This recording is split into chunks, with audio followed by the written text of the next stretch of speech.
Hi guys, welcome to the official channel of Pratham Test Prep.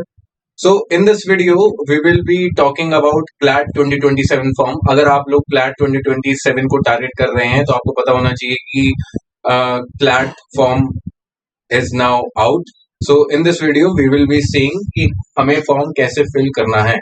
तो form fill करने का process इतना ज्यादा कॉम्प्लिकेटेड भी नहीं है और इतना ज्यादा इजी भी नहीं है. तो क्या क्या उसमें चीजें हैं, जिन बातों का हमें ध्यान रखना है, उन सब चीजों के बारे में इस वीडियो में हम बात करेंगे.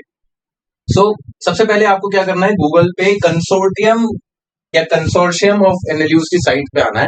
जब साइट पे आ जाओगे तो आपको इंटरफेस कुछ ऐसा दिखाई देगा. ठीक है, आपको कुछ नहीं करना है. यहाँ पे CLAT 2027 का ऑप्शन होगा, आपको यहाँ पे जाके क्लिक करना है. जब आप यहाँ पे क्लिक करोगे तो आपको ऐसा इंटरफेस दिखाई देगा जहाँ पे लॉगिन पासवर्ड आपसे मांगा होगा. अब आपको लॉगिन करने से पहले यहाँ पे अपना अकाउंट रजिस्टर करना पड़ेगा. तो you can register by clicking here. अब जब आप यहाँ पे क्लिक करोगे रजिस्टर पे तो तब एक ऐसी विंडो खुल के आएगी जहाँ पे आपको अपना नाम भरना है, मोबाइल भरना है, अपनी ईमेल भरनी है और अपना पासवर्ड आपको भरना है. अब गाइस यहाँ पे आपको ध्यान रखना है कि जो भी आप मोबाइल नंबर भरोगे और जो भी आप ईमेल अपनी डालोगे दोनों मैंडेटरी हैं और दोनों फंक्शनल होनी चाहिए, क्योंकि जितनी भी अपडेट्स हुआ करेंगी कंसोर्टियम की तरफ से, जो भी अपडेट्स आएंगी रिगार्डिंग योर एग्जाम CLAT 2027, तो वो इन्हीं नंबर पे या इसी ईमेल पे आएंगी. ठीक है, तो जब आप अपना अकाउंट रजिस्टर कर लोगे, अपना ID password, user name password जब आप ऑब्टेन कर लोगे, और उसको याद रखना है गाइस, ऐसा नहीं कि पासवर्ड भूल जाओ, क्योंकि आपको फिर टाइम टू टाइम जब भी आपको रिविजिट करनी होगी साइट तो उसी से आपको लॉगिन करना पड़ेगा. फिर यहाँ पे आके आपको रजिस्टर करने के बाद अपना आईडी पासवर्ड डालना है. फिर उसके बाद आपको यहाँ पे लॉगिन पे क्लिक कर देना. अब जब आप लॉगिन पे क्लिक कर दोगे, ये तो इनिशियल स्टेप्स थे कि हमने भाई आईडी बनाई. अब यहाँ से आपका मेन फॉर्म फिलिंग स्टार्ट होगा. अब जब आप यहाँ पे आओगे तो यहाँ पे इनके कुछ आपको बताएंगे कि आप ये CLAT की साइट है, 2027 फॉर्म फिल करना है. ठीक है, तो यहाँ पे अब आपके पास दो ऑप्शन है. CLAT 2027 एक होता है अंडर ग्रेजुएट प्रोग्राम, एक होता है PG प्रोग्राम यानी LLM. अब जो हमारे स्टूडेंट्स हैं या जितने भी हमारे व्यूअर्स हैं, so majority of them are targeting CLAT under graduate program. तो हमें यहाँ पे अंडर ग्रेजुएट पे क्लिक करना है और फिर कर देना है हमें अप्लाई टू CLAT 2027. ठीक है, अब जब हम यहाँ पे क्लिक कर देंगे, अब यहाँ पे हमारे पास फॉर्म ओपन हो जाएगा. अब इस फॉर्म में हमें अपनी पर्सनल इंफॉर्मेशन डालनी है, कम्युनिकेशन डिटेल डालनी है, एग्जामिनेशन डिटेल्स डालनी है, क्लास 12 के बारे में, और टेस्ट सेंटर प्रेफरेंसेस डालनी है.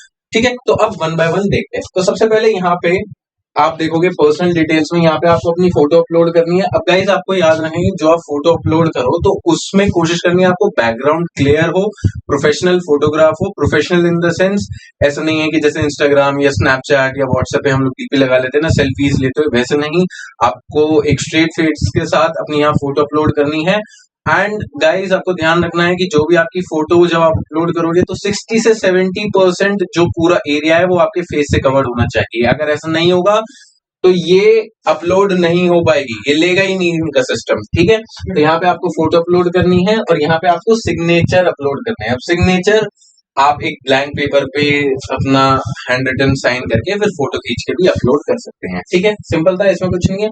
फिर यहाँ पे आपको अपना नाम डालना है. अब यहाँ पे आपको नाम कौन सा डालना है, जो आपकी 10th की मार्कशीट में होगा. अगर आप 12th पास आउट हो यानी ड्रॉप स्टूडेंट हो तो आपके जो 12th की मार्कशीट, 10th की मार्कशीट में जैसे लिखा है नाम वैसे ही डालना है. बहुत लोगों के केस में होता है कि जैसे हम लोग अपना नाम लिखते हैं कि पहले फर्स्ट नेम फिर लास्ट नेम, बहुत लोग अपना सरनेम पहले लिखते हैं. तो जो आपका मार्कशीट में नाम है, जो आपके ऑफिशियल डॉक्यूमेंट्स में जो नेम है, स्पेशली क्लास 10th और 12th की मार्कशीट, अगर आप 12th में हो तो फिर क्लास 10th की मार्कशीट में जो नेम है आपको एज इट इज लिखना है. यहाँ पे आपको अपना डेट ऑफ बर्थ लिखनी है, इसमें कुछ नहीं है. यहाँ पे आपको जेंडर सेलेक्ट करना है, फिर आपको अपने पेरेंट्स का या गार्जियन का नेम लिखना है.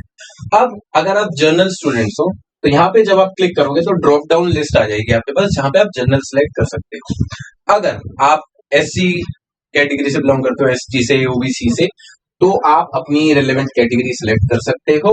लेकिन फिर उसके साथ साथ आपको यहाँ पे अपना relevant certificate, authenticating certificate upload करना पड़ेगा, जो भी आपको अथॉरिटीज से मिला है, वेरीफाइंग कि आप SC कैटेगरी से बिलोंग करते हो या ST से बिलोंग करते हो. ठीक है, तो अगर आपके पास हो सकता है कि आप किसी कैटेगरी में फॉल कर रहे हो बट अभी सर्टिफिकेट नहीं है, तो उसमें डोंट वरी, आप अभी यहाँ पे अपनी कैटेगरी सेलेक्ट करके आगे बढ़ सकते हैं। बट आपके पास टाइम है जब तक फॉर्म ओपन है कि आप वापस से रिविजिट करके यहाँ पे अपना एडिट करके अपलोड कर सकते हैं।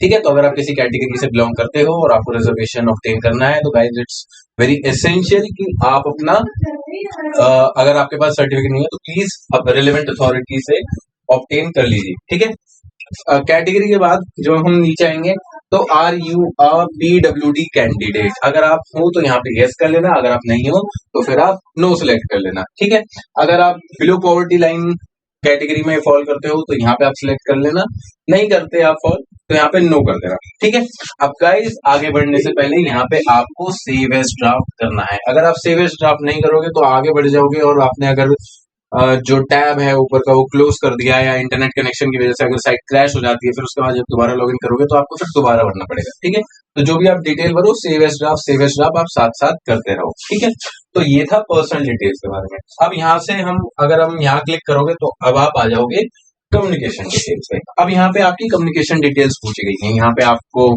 अपना कॉरेस्पॉन्डेंस एड्रेस, जहाँ पे रहते हो, किस स्टेट में है, क्या वहाँ का पिन कोड है, किस डिस्ट्रिक्ट में रहते हो। ठीक है, और फिर आपको अपना परमानेंट एड्रेस भरना है। ज्यादातर लोगों के केस में क्या होता है कि जो उनका परमानेंट एड्रेस होता है वो वहीं रह रहे होते हैं, तो उस केस में आपका दोनों सेम हो सकते हैं। ठीक है, और बहुत केस में ऐसा भी हो सकता है कि आपका परमानेंट एड्रेस जो आधार कार्ड या गवर्नमेंट डॉक्यूमेंट्स पे जो आपका एड्रेस है, जो परमानेंट एड्रेस है, वो कहीं और का है और आप रह कहीं और रहे हो, तो उस केस में अलग अलग भी हो सकते हैं। ठीक है, बट आपको क्या ध्यान रखना है कि परमानेंट एड्रेस आपका वो होना चाहिए जो डॉक्यूमेंट्स में मेंशन है। ठीक है, और यहाँ पे जो भी आप फोन नंबर लिखोगे मेक श्योर कि वो सारे फंक्शनल हैं, क्योंकि अगर कोई अपडेट्स आएगी, कोई रेलेवेंट इन्फॉर्मेशन आएगी तो उन्हीं के थ्रू आएगी। ऑलराइट, तो यहाँ पे बेसिक था कम्युनिकेशन डिटेल के बारे में। तो हमने क्या देख लिया, पर्सनल इन्फॉर्मेशन और communication skill. Save as draft करके अब यहाँ पे जब आप क्लिक करोगे तो अब आपके पास ये वाली स्क्रीन आएगी, क्वालिफाइंग एग्जामिनेशन। अब गाइस यहाँ पे इंपॉर्टेंट क्या है, अब देखो ज्यादातर बच्चे जैसे दिसंबर में क्लैट होगा तो majority of the student they will be, मतलब आप लोग 12th में ही हो, majority of the students are studying in their class 12th और उनका 2027 में बोर्ड का एग्जाम होगा। ठीक है, तो उनको क्या करना है इस केस में, यहाँ पे अपना आपको 12th सेलेक्ट कर लेना है, यहाँ पे आपको लिखना है अपीयरिंग। अब जब आप अपीयरिंग में करोगे तो यहाँ पे ईयर ऑफ पासिंग में ड्रॉप डाउन में आप सेलेक्ट करोगे 2027, क्योंकि आपका पेपर जो होंगे बोर्ड वाले या आपके क्लास 12th के फाइनल एग्जाम्स हो तो नेक्स्ट ईयर होंगे। ठीक है, यहाँ पे आपको बोर्ड सेलेक्ट कर लेना है, मंथ ऑफ पासिंग में आपको डालना है मई। ठीक है, और क्योंकि आप 12th में हो तो अभी आपको नहीं पता आपके कितने नंबर आएंगे, तो यहाँ पे आपको ये खाली छोड़ देना है, परसेंटेज ऑफ मार्क्स। ठीक है, now we come to students जो ड्रॉप लेके क्लैट में अपियर होंगे। तो अब जो स्टूडेंट्स ड्रॉप ले रहे हैं तो वो क्लास 12th ऑलरेडी पास कर चुके हैं, दे चुके हैं, तो उस केस में उन्हें यहाँ पे एग्जाम सेलेक्ट करके यहाँ पे सेलेक्ट करना है पास्ट।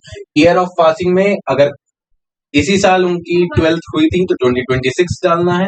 ठीक है, उसके बाद अगर आप लास्ट ईयर ही आपकी क्लास 12 कंप्लीट हो गई थी तो आप 2025 डालोगे। ठीक है, एज द केस में भी जो भी आपके केस में एप्लीकेबल है। यहाँ से अगेन आपको बोर्ड सेलेक्ट करना है, सीबीएसई बोर्ड है, स्टेट बोर्ड है, आईबी बोर्ड है, जो भी आपका बोर्ड है। ठीक है, मंथ ऑफ पासिंग में आपको करना है। अब जिनके पास जो ड्रॉपर्स हैं, जिनके पास स्कोर आ चुका है, तो वो यहाँ से अपना परसेंटेज लिख सकते हैं, क्योंकि आपको तो पता है आपके मार्क्स। ठीक है, अब गाइज एक क्वेश्चन ये भी आता है कि क्या 11th के स्टूडेंट्स दे सकते हैं? हाँ गाइज, आप लोग भी क्लैट में अपीयर हो सकते हो if you guys want to give it, और आपको देना चाहिए अगर आप क्लैट टारगेट कर रहे हो। तो आपको यहाँ पे कुछ नहीं करना है, यहाँ पे आप 12th सिलेक्ट करके अपीयरिंग करके आप आगे बढ़ सकते हैं। ठीक है, सेव एज ड्राफ्ट करके जब आप यहाँ क्लिक करोगे तो अब आप आ जाओगे हमारी नेक्स्ट डिटेल्स जो हमें बननी है, टेस्ट सेंटर प्रेफरेंस। ये बहुत इंपॉर्टेंट है गाइस। टेस्ट सेंटर प्रेफरेंस, कहाँ पे आपको ऑफलाइन पेपर देने जाना है। अब यहाँ पे आपको 3 प्रेफरेंस मैंडेटोरीली भरनी ही भरनी। ठीक है, अब कोशिश आपको ये करनी है प्रेफरेंस 1 में, तो कोई आपको अपने हिसाब से भरनी है, बट यूजुअली क्या करना होता है, एक टेस्ट सेंटर हमें अपने घर के पास ही चाहिए होता है। तो प्रेफरेंस 1 में आपको वो प्लेस सेलेक्ट करनी है, ड्रॉप डाउन करके जो भी सिटीज आएंगी जहां पे आप रहते हो या जो आपके घर से नियर बाय डिस्टेंस पे है। बहुत बार ऐसे भी हो सकता है कि आप जिस सिटी या जिस प्लेस में रह रहे हो वहां पे सेंटर शो ही नहीं हो रहा, तो उस केस में जो नियर बाय एरिया शो हो रहा है आपको वो सिलेक्ट करना है प्रेफरेंस 1 में। ठीक है, फिर प्रेफरेंस 2 में आपको दूसरा एरिया सेलेक्ट करना है जो टेस्ट प्रेफरेंस 1 के मुकाबले थोड़ा ज्यादा दूर है। एक सिटी या एक प्लेस आप तीनों जगह या एक से ज्यादा जगह पे नहीं भर सकते। ठीक है, यहाँ पे फिर आपको टेस्ट प्रेफरेंस 2 सिलेक्ट करनी है, ऐसे ही टेस्ट प्रेफरेंस फिर 3 सिलेक्ट करनी है। अब जैसे फॉर एग्जांपल मैं बात करूं, जैसे हम दिल्ली में, तो अगर कोई दिल्ली में स्टूडेंट अपियर हो रहा है तो दिल्ली सिलेक्ट कर सकता है प्रेफरेंस 1 में। प्रेफरेंस 2 में वो क्या सिलेक्ट कर सकता है, जैसे यहाँ से नोएडा पास पड़ता है तो वो नोएडा सिलेक्ट कर सकता है। प्रेफरेंस 3 में वो गाजियाबाद सेलेक्ट कर सकता है या इवन गुड़गांव भी सिलेक्ट कर सकता है। I am just giving an example. ठीक है, तो आप ऐसे जगह के हिसाब से देख के कि आपको कौन सी प्रेफर है तो आप वहां सेलेक्ट कर सकते हो। बट गाइस ध्यान रखना है कि दूर नहीं कर लेना। जैसे एनसीआर में हूं तो कभी आपने अमृतसर कर लिया, फिर आपको वहां पेपर देने जाना पड़ेगा। अगर वहां ज्यादातर केसेस में ऐसे देखा गया है, यही होता है ज्यादातर केसेस में कि जो आपकी टेस्ट प्रेफरेंस 1 होती है वहां पे सेंटर अलॉट हो जाता है, बट जस्ट इन केस अगर वहां पे अवेलेबिलिटी नहीं है फिर टेस्ट प्रेफरेंस 2 देखी जाती है, फिर 3 देखी जाती है। ठीक है, सो इट्स वेरी इंपॉर्टेंट कि आप वही सेंटर भरो जहां पे आपके लिए इजी होगा पेपर देने जाना। ठीक है, अब जब यहाँ पे सेव एज ड्राफ्ट कर दोगे और आप नेक्स्ट स्लाइड पे आओगे, अब this is another important page.